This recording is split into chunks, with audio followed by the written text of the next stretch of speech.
Picture this.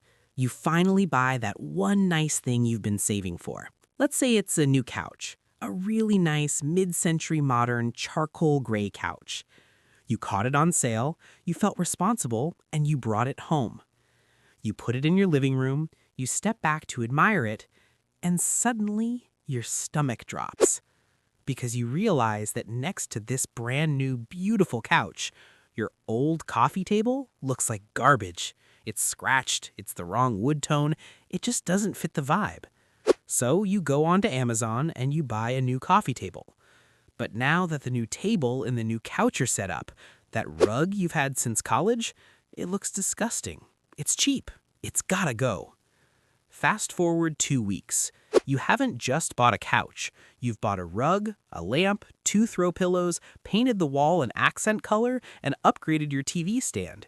You spend $800 on the couch, but you're currently out $2,500. You didn't plan for this. You didn't budget for this. You just fell into a psychological trap that has been bankrupting people since the 18th century. My name is Alex, and I spend way too much time thinking about the psychology of money and why our brains are wired to keep us broke. If you're someone who feels like no matter how much money you make, your expenses always seem to magically rise to match your income, make sure to hit the subscribe button and give this video a thumbs up if this helps you out. Because today, we aren't talking about inflation, we aren't talking about low wages, we are talking about a glitch in human psychology called the Diderot Effect. It's the silent reason why getting a raise often makes people poorer and why buying just one thing is a lie we tell ourselves to feel better. Here's the thing. Most people think their spending habits are logical. You think, I need X, so I buy X, but that's not how it works. To explain why, we have to go back to 1765 and talk about a French philosopher named Denis Diderot.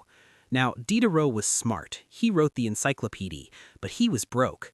He was arguably one of the most important thinkers of the Enlightenment, but he couldn't pay his bills.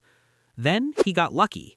Catherine the Great of Russia heard about his money troubles and offered to buy his library for a massive sum. Suddenly, Diderot was flush with cash. So what did he do? He did what most of us would do. He treated himself. He bought a beautiful scarlet dressing gown, a fancy robe. He loved this robe. He called it imperious and beautiful. But then he sat down at his desk in his new robe and he looked around. He realized that his old rickety desk looked terrible compared to the magnificence of his new robe.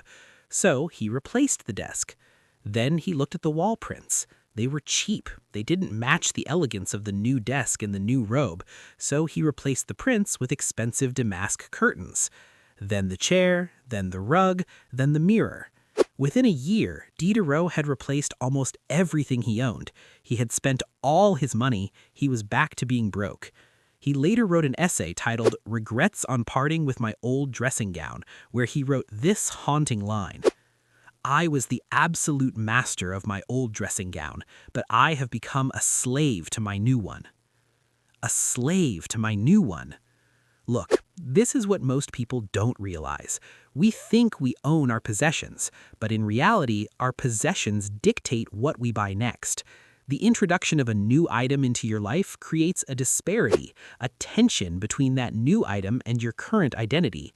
And your brain hates that tension. It wants unity. It wants everything to match. And it will spend every dollar you have to close that gap.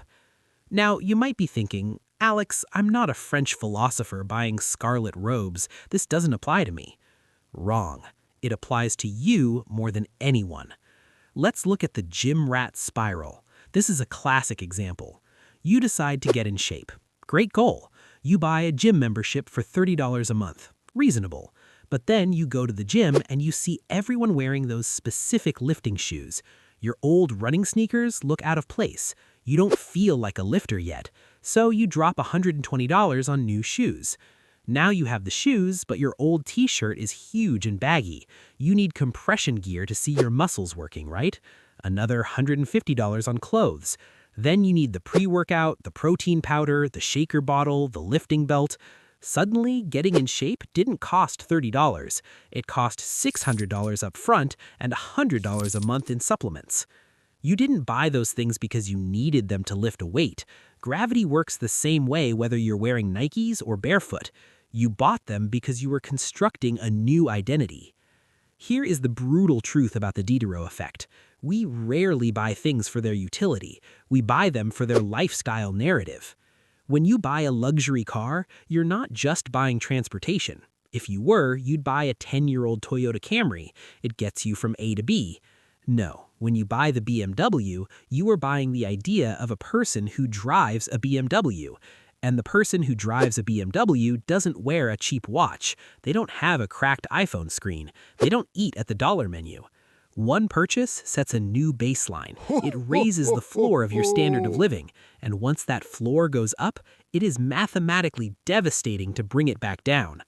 Let's look at the math because this is where it gets scary. Let's say you buy a new iPhone. The phone cost $1,000, but Apple, being the geniuses they are, removed the headphone jack years ago. So your old wired headphones are useless. You buy AirPods, $180. You need a case to protect the investment, $50. You need the fast charging block because it didn't come in the box, $30. The sticker price was $1,000. The real price was $1,260. That's a 26% hidden tax on your purchase caused by the Diderot effect. Now let's scale this up. Let's say you get a promotion. You make $10,000 more a year. Congratulations. The average person thinks I have $10,000 extra, so they move into an apartment that costs $500 more a month. That's $6,000 a year. They think I still have $4,000 left over. I'm being smart. No, you aren't. Because the new apartment is in a nicer area. The grocery store downstairs is Whole Foods, not Aldi. Your grocery bill goes up 30%. The new apartment has a balcony. You didn't have a balcony before. Now you need patio furniture. The neighbors drive nicer cars. The social pressure initiates. According to a study by the Federal Reserve, nearly 40% of Americans can't cover a $400 emergency expense. Yet, we see record spending on luxury goods. Why? Because we are upgrading our robes without upgrading our bank accounts.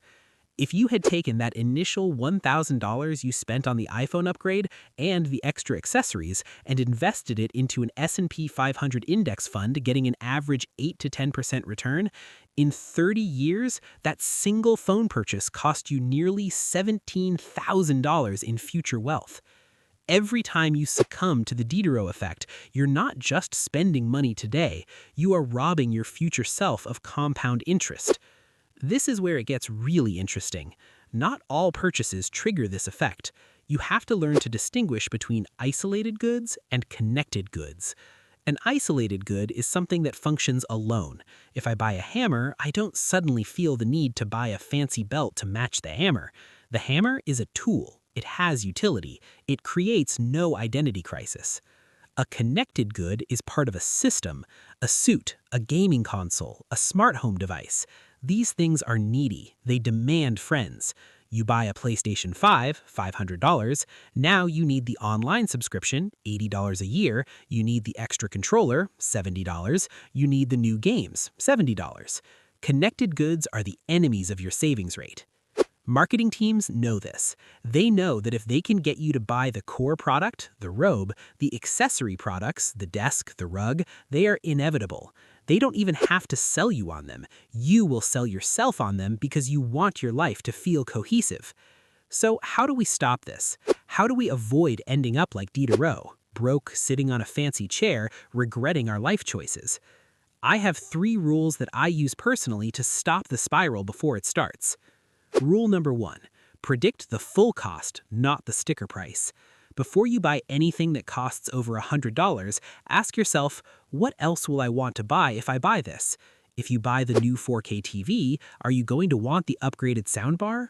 Are you going to upgrade your Netflix subscription to the 4K tier? Calculate the entire ecosystem cost.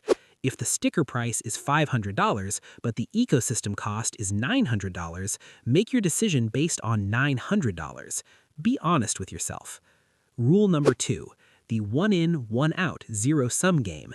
This is hard, but it works. If you buy a new item, you must give away, sell, or throw out the equivalent item before you bring the new one in. Buying a new pair of sneakers? Great. Which pair are you throwing in the trash right now? If you're not willing to part with the old one, you don't actually need the new one. You're just hoarding. This prevents the accumulation of stuff that demands maintenance and upgrades. Rule number 3. Buy for utility, not identity. Stop buying things to be a new person. Don't buy the camera to become a photographer. Be a photographer with your phone first. If you outgrow the phone because your skill is so high, then buy the camera. Earn the upgrade. When you buy the gear before the habit is formed, you are relying on the purchase to give you motivation. That motivation lasts about 48 hours. When you buy the gear after the habit is formed, it's just a tool. Look, Diderot wasn't a fool. He was a genius, and he still fell for it. That should tell you how powerful this psychological mechanism is. We live in a world that is engineered to make you feel incomplete. Every ad, every Instagram post, every tech review is designed to tell you that the current you isn't good enough, but the future you with this product will be happy, successful, and complete. But that finish line is a mirage. The more you buy, the more you have to maintain, and the more you have to upgrade. True wealth isn't about having a life that looks cohesive and expensive. It's about having the freedom to not care if your rug matches your couch. It's about having $10,000 in the bank rather than $10,000 worth of stuff in your living room. Don't be a slave to the robe. If you found this breakdown helpful, I actually have a deep dive video on the 6 financial habits that keep high earners broke, popping up on the screen right now. It pairs perfectly with this concept, so click that, and I'll see you over there.